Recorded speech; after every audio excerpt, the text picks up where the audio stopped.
The calm before the storm, Matthew 8:23-24. As evening fell, Jesus and his disciples embarked on a journey across the Sea of Galilee.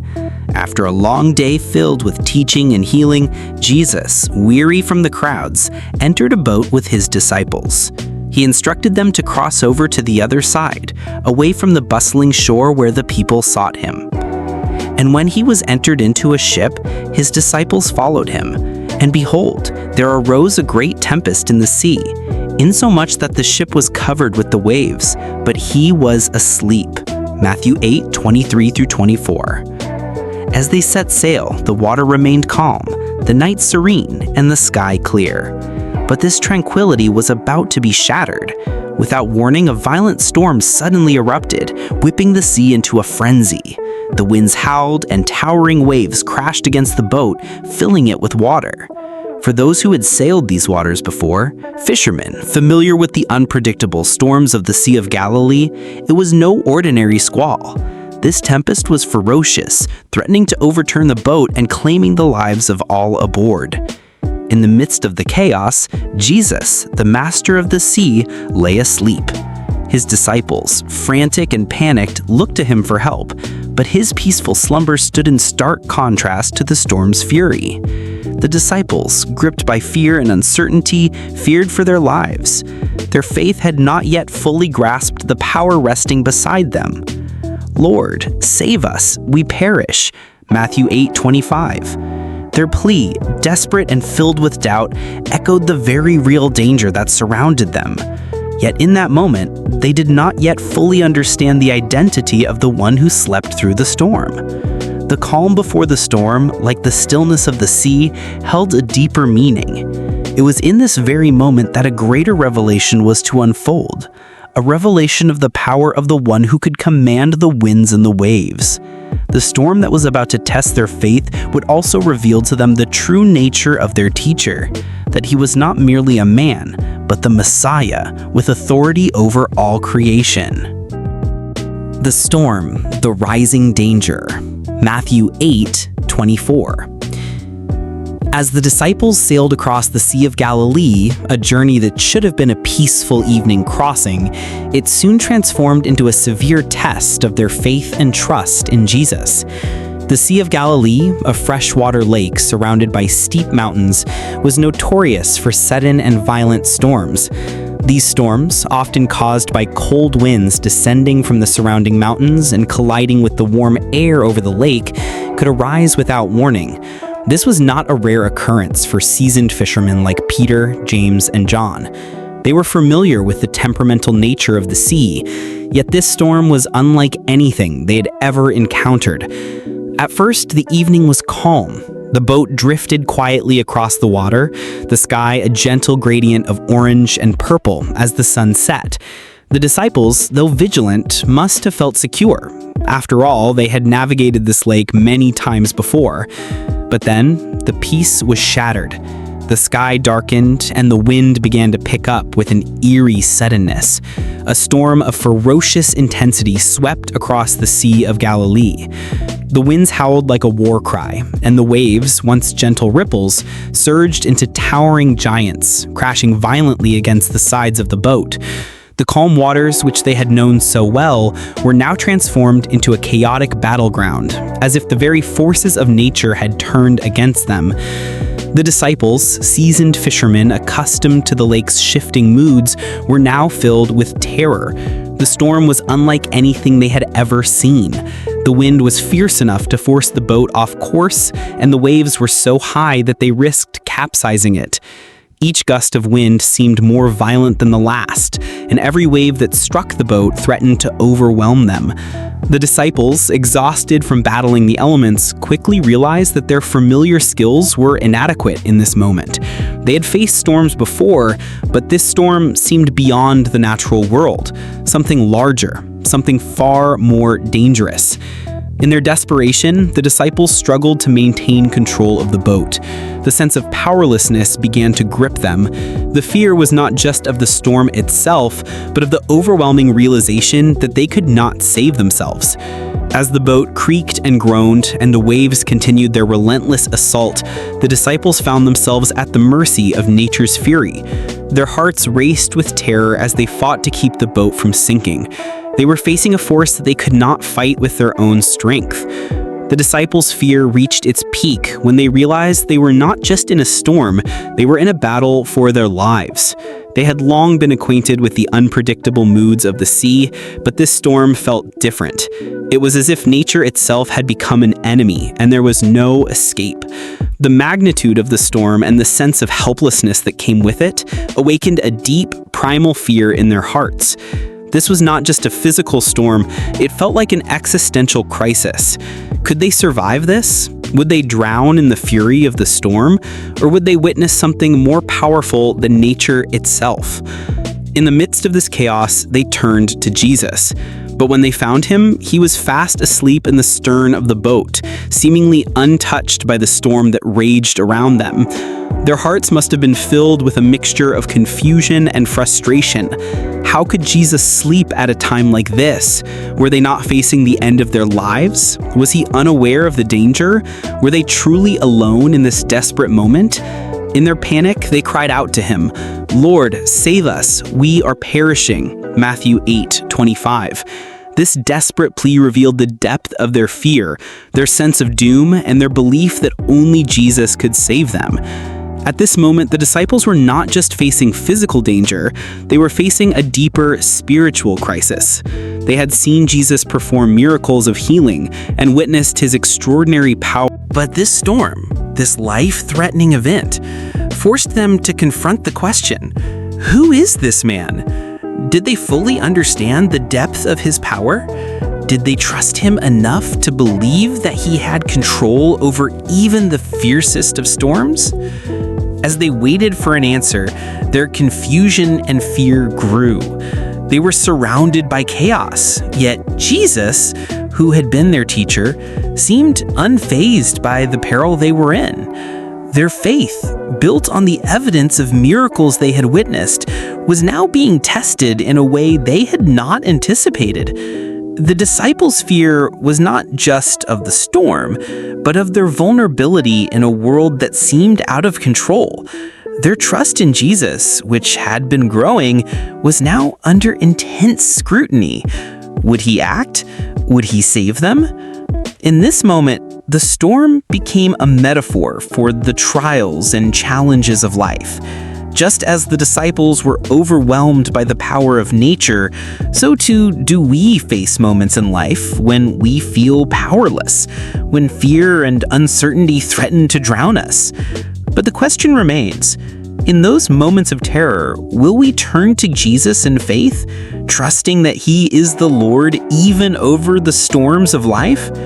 As the disciples awaited Jesus' response, they were about to experience something that would shatter their fear and transform their understanding of his power. What they did not yet understand was that the very one they had called upon in desperation was the one who held all of creation in his hands, the one who had the power to calm even the most furious storm. The Messiah revealed the power over nature.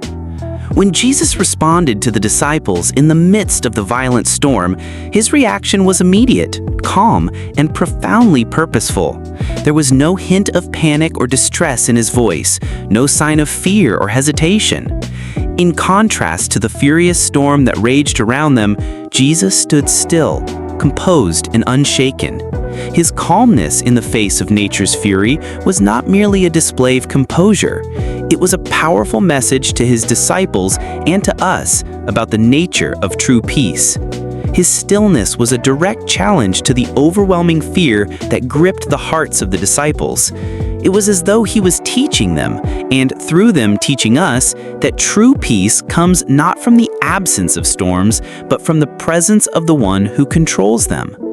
When Jesus turned to his disciples and said, "Why are ye fearful, O ye of little faith?" Matthew 8:26, his words were not just a rebuke of their fear of the storm, but an invitation to a deeper understanding of who he was. His rebuke, though gentle, revealed that their response to the storm had exposed a lack of trust. This wasn't merely a question about their fear of the storm itself, but a question about their faith in Him, the one who was with them. Their fear in this moment was rooted in their inability to recognize the depth of Jesus' power and authority. Jesus' presence with them should have been enough to quell their fear, for the one who was with them had the power to command the very forces of nature. In the midst of the tempest, Jesus was not just concerned with calming the storm outside the boat, He was addressing the storm within their hearts. Their fear and doubt reflected a deeper spiritual struggle. Jesus was challenging them to look beyond the immediate threat of the storm and to place their trust in His sovereignty over all things. In essence, He was teaching them that their faith in Him needed to be greater than their fear of the storm. The storm, both outside and within, would not be calmed until they recognized His authority and power. With a simple command, "Peace, be still," Mark 4:39, Jesus spoke to the storm as though it were an entity, a force that must obey the voice of its creator. The result was immediate and absolute. The wind ceased, and the sea, which moments before had been raging and tumultuous, became perfectly still. The storm, once a life-threatening chaos, fell silent at the command of Jesus. The disciples, who had been battling the storm with all their strength, were now standing in awe of the one who had calmed it with a word. This wasn't just a miraculous calming of the weather, it was a profound revelation of divine authority. Jesus didn't merely pray for the storm to subside, He commanded it to be still. The difference is crucial. Jesus was not asking nature to relent, He was asserting His dominion over it.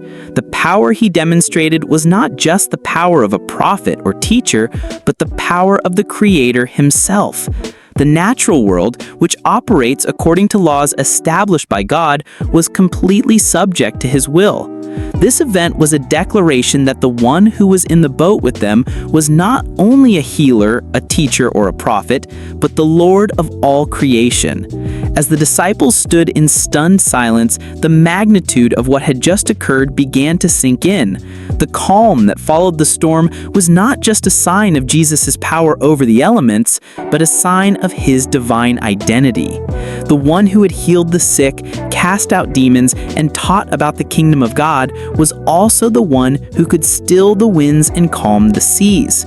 The disciples were beginning to realize that the Messiah they had been following was not just a man with extraordinary powers, He was the Son of God, with absolute authority over both the spiritual and physical realms.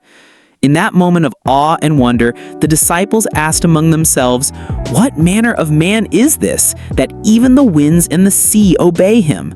Matthew 8:27. This question, though born out of fear and astonishment, pointed to the profound truth they were beginning to grasp. Jesus was not just another teacher or prophet. He was the Messiah, the one sent by God, with power and authority over all things, including the forces of nature. Their faith, though shaken in the storm, was beginning to take shape in a new, more profound way. They were coming to understand that Jesus was not just someone who could help them in times of trouble. He was the very one who controlled the circumstances of their lives. The immediate stillness of the sea was a powerful sign. It wasn't just a miracle for the sake of a miracle. It was a declaration of Jesus' divine authority. Jesus was not merely a man walking on earth. He was the Creator incarnate, the one who spoke the world into being, and the one who could command creation to obey Him. His power was not limited by natural forces or human understanding. It was absolute, sovereign, and eternal. The lesson for the disciples and for us was clear. When we face storms in life, whether literal or metaphorical, the presence of Jesus is the ultimate source of peace. It is not the absence of the storm that brings peace, but the presence of the one who has the power to still it. Jesus' question to His disciples, "Why are ye fearful, O ye of little faith?" echoes through the ages, reminding us that our faith in His power and sovereignty must surpass the fears that life's storms often stir up within us. Through this miracle, Jesus revealed not only his power over nature, but his identity as the Messiah, the Son of God. The one who had been sent to bring the kingdom of God to earth was also the Lord who holds the universe in his hands. As the disciples' faith began to shift from fear to awe, they were learning to see Jesus not just as a teacher or a healer, but as the one who holds ultimate authority over all things. In that moment, they were witnessing the first glimmer of the profound truth that would later be revealed in full. Jesus, the Messiah, was the one who not only saves, but also rules over the storm. The revelation, understanding the Messiah's nature. Mark 4:41. In the aftermath of the storm, the disciples stood in awe and fear, not of the storm itself, but of the man who had silenced it. Their fear shifted from terror of the storm to a reverent fear of the power they had just witnessed. They were no longer just amazed by the calm, they were awestruck by the authority Jesus had displayed. And they feared exceedingly, and said one to another, "What manner of man is this, that even the wind and the sea obey him?" This was the turning point in their understanding of Jesus. They had walked with him, listened to his teachings, and seen his works, but now they were beginning to realize something deeper. The man in the boat with them was not just a prophet or a teacher. He was the Son of God, with the authority to command the very forces of nature. The disciples' awe was a response to the divine power they had just encountered, and their questions reflected the dawning of this realization. What manner of man is this? The question echoed in their hearts, not just because of what they had witnessed, but because they were beginning to see Jesus for who he really was. He wasn't merely a great teacher or miracle worker. He was the Messiah, the one sent from God with the power to transform all things. In that moment, the storm on the Sea of Galilee became more than just a physical event. It became a revelation of the Messiah's nature. The storm had been the backdrop against which his power was fully displayed. The disciples, who had witnessed many wonders, now recognized that the one they followed was not just another man, but the Lord of all creation. Application to the believers: faith in the midst of storms. The rebuke Jesus gave to his disciples was not only a challenge for them in that moment, but a challenge for all believers throughout history. Why are ye fearful, O ye of little faith? This wasn't just a rebuke of their immediate fear in the face of the storm. It was an invitation to trust in his power and sovereignty over all circumstances. How often do we, like the disciples, find ourselves in the midst of life's storms, feeling overwhelmed and uncertain? Whether those storms are physical, emotional, or spiritual, we are often faced with fear and doubt. Yet, in the midst of these storms, Jesus calls us to have faith. He asks us why we fear when he is with us. The storm, though terrifying in its intensity, becomes an opportunity to trust in his ability to calm not only the external chaos, but also the inner turmoil that arises within us. When we face our own storms, the words of Jesus echo in our hearts. Why are you afraid, O you of little faith? His rebuke is not meant to condemn, but to call us to a deeper trust in his power. The storm on the Sea of Galilee was a test of faith for the disciples, but it also serves as a reminder for all of us that we are called to trust in the one who controls the very elements of nature. In our times of fear and uncertainty, we can find comfort in knowing that Jesus, who calmed the storm, is with us. His power is not limited by the storms of life, and his promise to be with us through them remains true. Just as he brought peace to the raging sea, he offers peace to our hearts in the midst of our struggles. The authority of the Messiah, Matthew 14:32-33. After the storm on the Sea of Galilee, the disciples were left with a profound realization of who Jesus was. Later, in another encounter where Jesus calms the sea, they would again recognize his divine nature. Truly, thou art the Son of God, they declared, Matthew 14:33. In both instances, the storm and the calm serve as symbols of the power and authority of Jesus Christ. He is not just a teacher or prophet, but the Savior with ultimate control over creation and all the forces of nature. The storm, which seemed to threaten their lives, was instead the stage for the revelation of his true identity. As believers, this story calls us to recognize the power of the Messiah in our own lives. Whatever storms we face, whether literal or metaphorical, we are reminded that Jesus, the one who calmed the Sea of Galilee, is with us. He offers peace in the midst of chaos, and his authority is greater than any storm that may come our way.